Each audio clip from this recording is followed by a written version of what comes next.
because the really significant education in thinking that we're supposed to get in a place like this isn't really about the capacity to think, but rather about the choice of what to think about. If your total freedom of choice regarding what to think about seems too obvious to waste time discussing, I'd ask you to think about fish and water and to bracket for just a few minutes your skepticism about the value of the totally obvious. Here's another didactic little story. There are these two guys sitting together in a bar in the remote Alaskan wilderness. One of the guys is religious, the other's an atheist, and the two are arguing about the existence of God with that special intensity that comes after about the fourth beer. And the atheist says, look, it's not like I don't have actual reasons for not believing in God. It's not like I haven't ever experimented with the whole God and prayer thing. Just last month I got caught away from camp in that terrible blizzard, and I was totally lost, and I couldn't see a thing, and it was 50 below. And so I tried it. I fell to my knees in the snow and cried out, oh God, if there is a God, I'm lost in this blizzard and I'm going to die if you don't help me. And now, in the bar, the religious guy looks at the atheist all puzzled. Well, then you must believe now, he says. After all, here you are, alive. The atheist just rolls his eyes. No, man, all that was a couple Eskimos happened to come wandering by and they showed me the way back to camp. It's easy to run this story through a kind of standard liberal arts analysis. The exact same experience can mean two totally different things to two different people, given those people's two different belief templates and two different ways of constructing meaning from experience.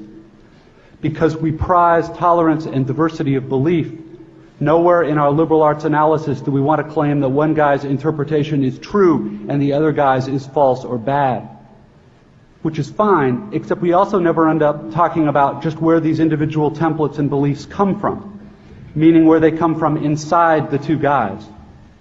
As if a person's most basic orientation toward the world and the meaning of his experience were somehow just hardwired, like height or shoe size, or automatically absorbed from the culture, like language.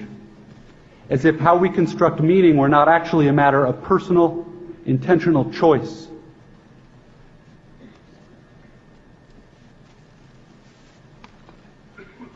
Plus there's the matter of arrogance.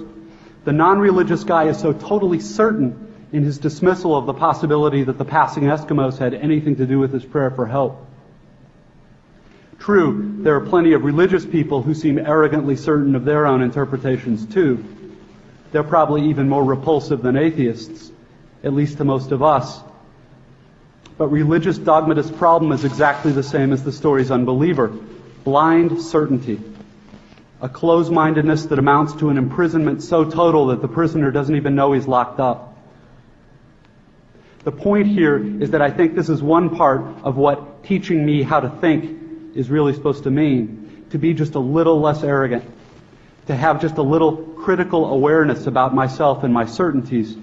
Because a huge percentage of the stuff that I tend to be automatically certain of is, it turns out, totally wrong and deluded.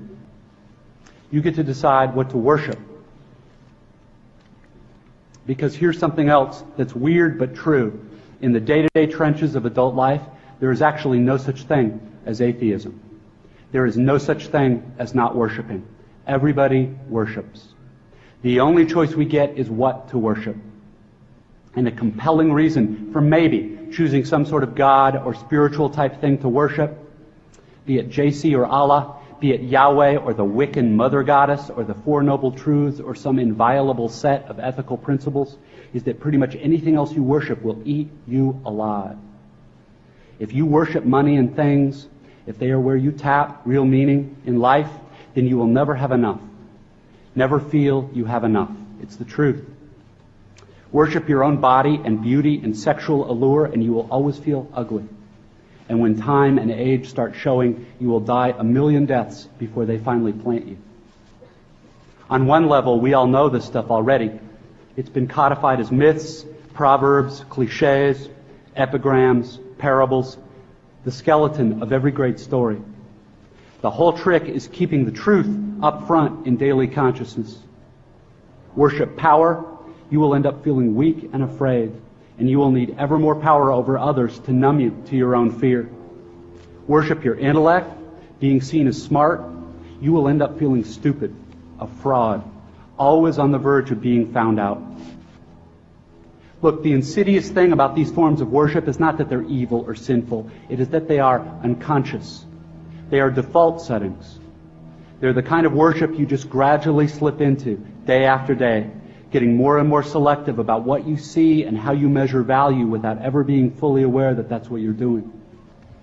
And the so-called real world will not discourage you from operating on your default settings, because the so-called real world of men and money and power hums merrily along on the fuel of fear and anger and frustration and craving and the worship of self. Our own present culture has harnessed these forces in ways that have yielded extraordinary wealth and comfort and personal freedom. The freedom all to be lords of our own tiny skull-sized kingdoms, alone at the center of all creation. This kind of freedom has much to recommend it. But of course there are all different kinds of freedom, and the kind that is most precious you will not hear much talked about much in the great outside world of wanting and achieving and displaying. The really important kind of freedom involves attention and awareness and discipline and being able truly to care about other people and to sacrifice for them over and over in myriad petty little unsexy ways every day. That is real freedom. That is being educated and understanding how to think.